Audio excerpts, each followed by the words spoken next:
I've been hiking solo for about 6 years now. I'm comfortable enough in the wilderness that I don't need to stick to main trails anymore, which is probably what got me into this situation in the first place. This happened last October in the Monongahela National Forest in West Virginia.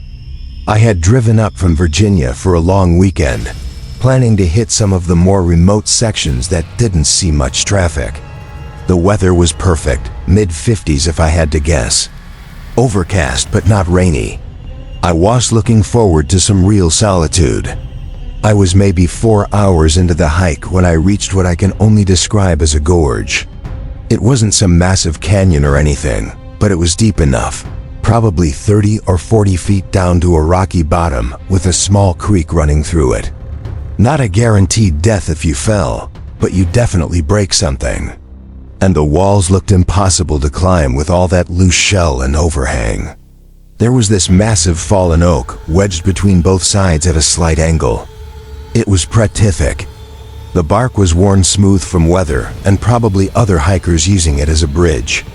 I inspected it for a few minutes to make sure it was sturdy, then decided it looked solid enough for me. I took my time getting across, trying to maintain focus. I safely reached the other side, and by the time I was back on solid ground, I realized I'd gotten a really nice adrenaline rush from the balancing act, but then I heard this rhythmic thunking sound behind me. I turned around and there was a guy on the other side of the gorge, maybe 10 feet from where the tree met the bank. He was older, definitely in his 50s, wearing this ratty camo jacket and old-looking jeans. He also had a scraggly beard that made him kind of look like your stereotypical lumberjack. It took me a second to realize what he was holding. It was an axe, a full-size axe. Maybe he really was a lumberjack, but I couldn't think. I was still in shock at the sight of it. He walked right over to the base of the tree and started swinging his axe at it. I shouted across at him, asking what the hell he was doing. He didn't even look up. He just kept swinging. To my horror, I watched as one of his swings landed a little deeper than the others. The tree shifted slightly. I yelled louder, telling him to stop and that I just crossed the gorge on that thing. It dawned on me that this guy probably already knew that, and he was trying to strand me on the other side. He didn't show any signs of stopping. So I yelled increasingly things at him. Stuff that didn't even make sense. I finally yelled that I'd need to cross back to the other side. And that's when he finally looked up at me and said, "That's not my problem." He said it so casually, like I'd asked him about the weather. I don't know why, but his casual tone infuriated me. And I admit, I kind of lost it a little. I started full-on screaming at him. I said some nasty things, and in hindsight, that probably wasn't the brightest decision. I can't remember exactly what, but something I must have said hit a nerve because he stopped swinging the axe abruptly. He actually set it down on the ground before taking a few steps closer to the edge. I could see his face more clearly after that, and it was not a pleasant sight. His eyes were sunken and dark, almost like the skin around them was dark too, if that makes any sense. He leaned over the edge and told me something that I'll never forget. "I know these woods a lot better than you do." Something about the way he said it scared me. Not threatening exactly, but certain, like he was stating a fact I'd be stupid to argue with. We stared at each other for what felt like forever. Then he picked up the axe, turned around, and walked back into the trees. I didn't say anything after him. What was there to say? I stood there trying to process what had happened. The tree was still wedged in place, but I could tell it wasn't stable anymore. The edge on his side was splintered and cracked. I wanted to cross back to the other side right then and there, but there was no way I was entrusting my weight to that tree now.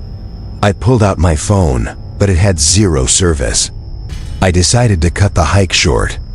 I was mad for sure, but I was also genuinely spooked. I think anyone else in my position would have been too. Something about that encounter felt wrong in a way I couldn't articulate. I started walking downstream, figuring I'd find another crossing, and it would take me back in the direction I'd come from anyway. But I was dead wrong. I walked for what must have been an hour, and the gorge only got deeper. I was pretty sure the gap was widening too. I kept thinking I'd find a spot where I could cross, but every turn just revealed more impossible terrain.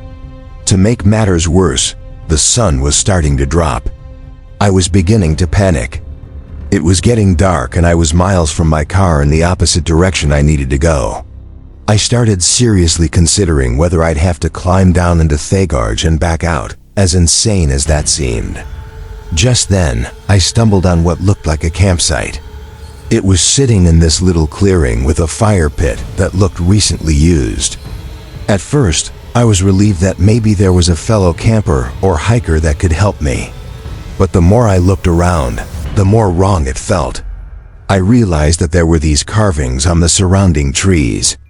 Not like initials or anything recognizable, just these deep gouges and symbols. There were also a bunch of weird objects scattered around, like rusted tools and pieces of cloth tied to branches. What looked like animal bones arranged in patterns. It was freaky. As soon as I saw that stuff, I basically hightailed it out of there. I was about twice as scared as I had been 2 minutes ago, which was saying something. And then, as if it couldn't get any worse, I started hearing sounds behind me, stalking me. Footsteps or something like footsteps. Every time I spun around though, everything went silent. I started thinking some kind of off-predator was trailing me. I picked up my pace, hoping whatever was behind me would lose interest. But no, if anything, the sounds only got louder and honestly a little closer. What happened next is still the most terrifying thing I've ever experienced. As soon as I heard the next sound, I looked over my shoulder for like the 20th time and caught a glimpse of someone ducking behind a tree. A person. I froze and scanned the trees, and I realized there wasn't just one. There was another figure further to the left. They'd fanned out. I was being herded. I don't know what made me realize they'd given up on hiding, but suddenly I could hear them moving more openly. I saw what looked like a pipe or a club in one of their hands. And that was it. I just started running, knowing I couldn't play dumb for much longer, and the exact thing I was dreading happened. They started chasing after me, clearly not concerned with being stealthy anymore. I can't explain how scary it was. I didn't even know what they wanted. I was in the middle of the woods, lost, and the sun had almost set. I felt like I was in a life or death situation, which is probably how I was able to run so fast for so long. I ran faster than I knew I could, and definitely faster than I'd ever run before. One of the people behind me started screaming. Not words, just screams. Like war cry type screams. The stuff of nightmares. And I mean that. I kept running. The gorge was still on my left. And just when I felt myself slowing down out of exhaustion, I saw another fallen tree. It was much smaller than the first one had been, but I didn't have a choice. Without thinking, I mounted it and started making my way across. I didn't even have time to see if it was sturdy. Thinking about it now, I was betting my entire life on a tree. It was so tense and I was so tired that I honestly thought I was going to slip and fall. It held up and I made it across. As soon as I made it, I turned around. There were actually 3 figures following me, and they all looked like carbon copies of that first guy who had stranded me. They were filthy, and one of them was in fact holding a pipe. I watched as the first one put his hand on the tree like he was going to cross. Then he stepped back down. The 3 of them looked at me menacingly, and for some reason, I found myself unable to move again. Then one of them told me to get the out of there, and that I had gotten lucky, and that was all I needed to hear. I turned and did exactly what they told me to. I kept expecting to hear them behind me, but the forest had gotten eerily quiet. The darkness didn't help either, and there were a couple times when I had to fight a full-on breakdown. I must have run at an angle that eventually brought me back toward the trailhead. Or maybe I just got impossibly lucky, but I did eventually find it. I reported what I could after driving back home, but I knew there was nothing anyone could or would do. It's been months now. I still hike, but it's honestly not as enjoyable anymore. I really hope I start enjoying it again because hiking used to be my absolute favorite thing to do, and now I can't even enjoy it without thinking about that experience. It was just so freaky. That first guy with the axe especially. The way he looked at me when he said those things, as if he knew exactly what was going to happen to me. He probably did. Hell, he had probably orchestrated it all. It terrifies me to think that I might have lost my life that day in the woods. This happened 3 years ago. I know a load of people drag things out, but I don't see the need to do that. So I'm just going to say exactly what happened as it happened. I was hiking through a remote section of forest in northern Minnesota, way off any marked trails. I've always preferred it that way. The actual wilderness, not the sanitized version you get on popular trails with their wooden markers and worn paths. Just me in the woods.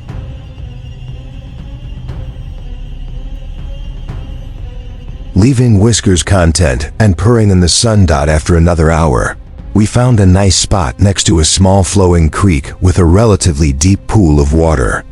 So we decided to get in the water and relax. While we were splashing around, we talked about the earlier incidents and joked that they were probably hillbillies on drugs. When the sun started to set, we decided to get out and make dinner. We brought chicken breast to grill, rice and vegetables to boil, and some potatoes. We always ate well on our campouts. While I was cooking, Colin set up his asterisk I'd lost my bearings. It happens sometimes when you're not following a trail, but usually I can orient myself pretty quickly. This time was different. Nothing looked familiar.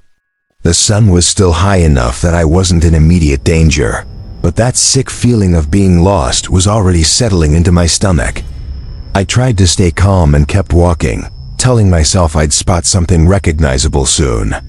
But instead, I started picking up on this rustling sound behind me.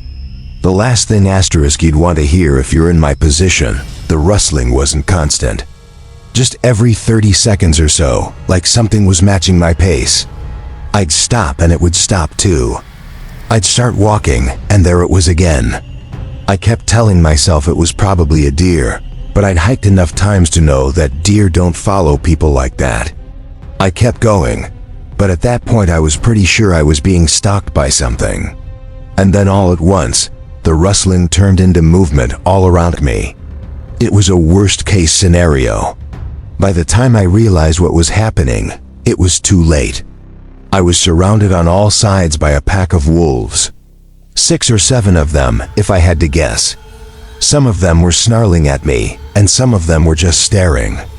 But it was clear to me that to them I was a meal. I wasn't going to go down without a fight. Though I had my knife out, even though I knew the odds were stacked against me, I remember thinking, this is it. This is actually how I'm going to die. Alone in the woods because I was too stubborn to stick to the marked trails. I was trying to decide if I should make myself big or stay still or what. When every single wolf suddenly went rigid all at once too. Not like they were reacting to each other, but rather all reacting to something else. Their ears shot up and they all looked in the same direction somewhere over my shoulder. And then they just scattered. Scattered as in full-on sprint in the opposite direction from where they'd been looking. Almost like they were the ones being hunted. That's when the fear started setting in for real. Until that point, it had just been a wicked adrenaline rush, which makes sense given the life and death scenario I thought I was in. But once I was alone again, I started getting the creeps. The first thing I noticed after the wolves scampered away was that the woods were completely silent. No wind, no birds, no critters, nothing. It was like someone had flipped a switch in there. It was still light out, but things felt a little dimmer. Sort of how your vision fades when you're lated or right before you're about to pass out.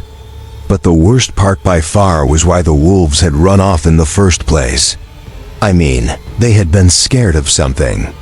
That much was obvious, but whatever could have scared off an entire pack of wolves from a long distance away, I couldn't imagine. I needed to keep moving, but I felt really unsettled, even in the daylight. I kind of wanted to follow the wolves, but I was pretty certain I had been walking in the right asterisk direction to begin with.